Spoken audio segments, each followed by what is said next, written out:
கர்த்தருக்குள் அன்பானவர்களே, உங்களை வாழ்த்துகிறேன். இது நிமித்தம் புருஷனானவன் தன் தகப்பனையும் தாயையும் விட்டு தன் மனைவியோடு இசைந்திருப்பான், அவர்கள் இருவரும் ஒரே மாம்சமாயிருப்பார்கள். இவ்விதமாய் அவர்கள் இருவராயிராமல் ஒரே மாம்சமாய் இருக்கிறார்கள்.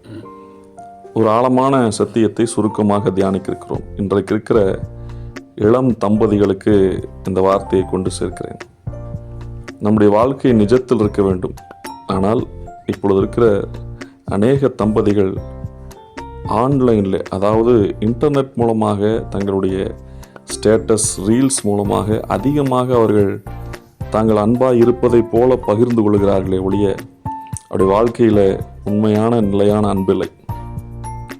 பழைய காலத்திலும் கணவன் மனைவிக்குள் சில சச்சரவுகள் வந்தது, சில வாக்குவாதங்கள் வந்தது. ஆனால் ஒருவர் விட்டு கொடுக்காமல் வாழ்ந்தார்கள். ஆனால் இன்றைக்கு இருக்கிற தலைமுறையில் அநேகம் பிள்ளைகள், நான் எல்லாரையும் சொல்லவில்லை, அநேகம் பிள்ளைகள் ஆன்லைனில் ஸ்டேட்டஸில் தங்கள் வாழ்க்கையை கழித்து கொண்டு நிஜத்தில் வாழுவதை விட்டுவிட்டார்கள். நிஜத்தில் வாழ வேண்டும் தம்பி தங்கைகளை. ஆன்லைனில் வாழ்வது வாழ்க்கை அல்ல.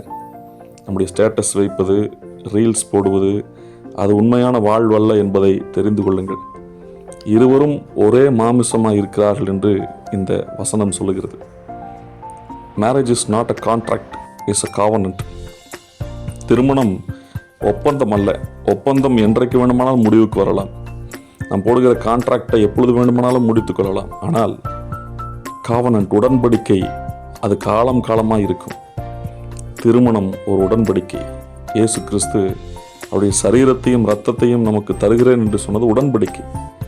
அது எவ்வளவு ஆண்டுகளானாலும் அந்த உடன்படிக்கையை மீறப்பட முடியாமல் அப்படியே சென்று கொண்டிருக்கும். அதுபோலதான் திருமண வாழ்க்கை. நாம் உடன்படிக்கையில் நிலைத்திருப்போம், நிஜத்தில் வாழுவோம். கர்த்தர் உங்களை ஆசீர்வதிப்பார். ஆமென்.